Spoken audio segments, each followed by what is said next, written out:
Hi everyone, it's BDEVINE and welcome back. We're going to be doing another message from your animal spirit guides. As I said before, I'm really loving this and the messages that come through, and we won't always be doing them. I'll change them and all of that, but every now and then I'm going to be doing these ones. I don't know when you're seeing this, but it's I'm actually filming this at the end of January 2013, of course. So I don't know, you'll see this when you're meant to be seeing this, I guess. So what I'm going to do is, these are really big cards. I'm going to shuffle these and ask for a message from one of the animal guides for us, okay?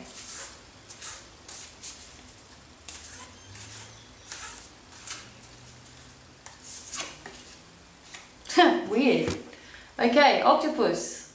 I think all mums know what being an octopus is like. Or parents for that matter. Practice shape-shifting by altering your physical appearance and mannerisms. Hey, this is cool. Alright, let's have a look at octopus's energy. Who would have thunk it? An octopus would be an animal totem. Alright, L-M-N-O-P, hang on.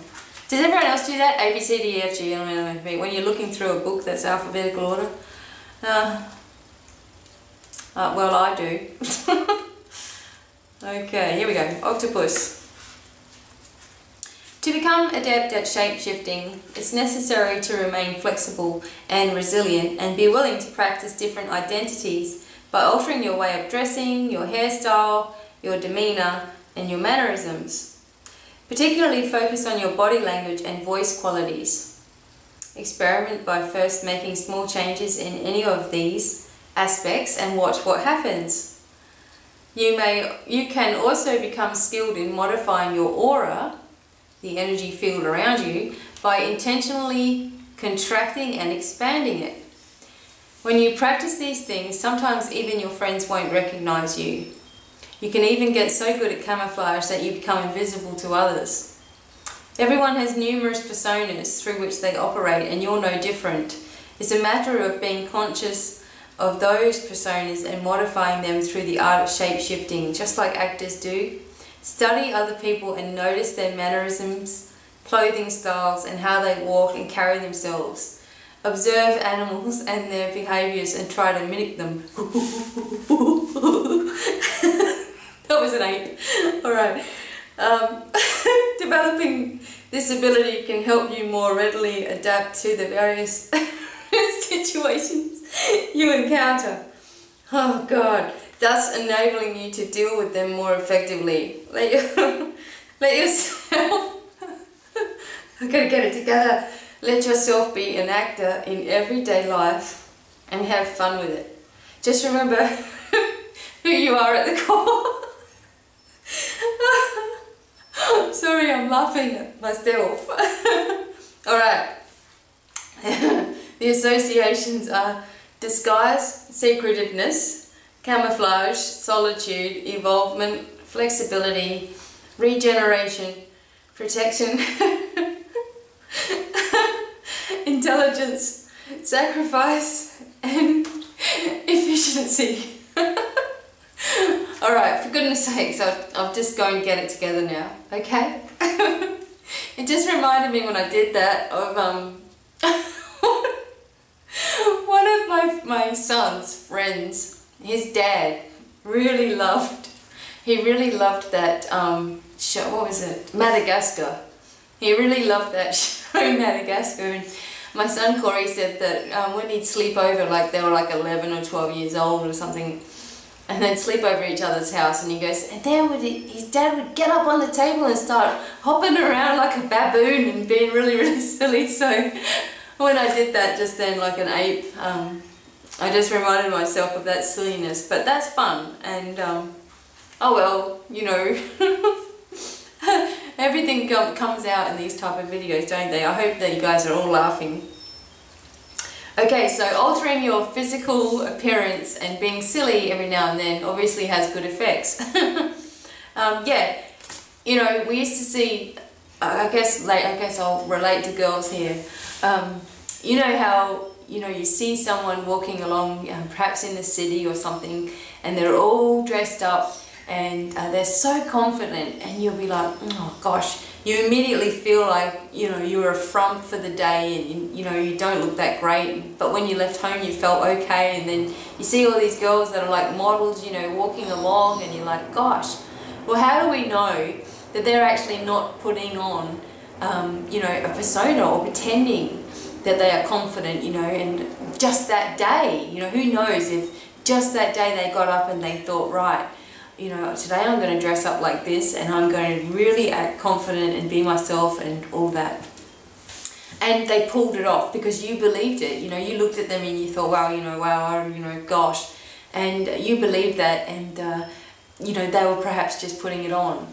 So sometimes you have to just change things up. There are some times when, you know, I come out of the bedroom and I've done some sort of crazy makeup, or I've done my hair and I've pulled it all back off my face like a weirdo, and you know, put a young headband on or something silly, and you know, dress something ridiculous, or I go and cut up all my clothes and change my tops because I don't like how my tops fit. And you know, we do that, and when we're doing that we actually feel better about ourselves.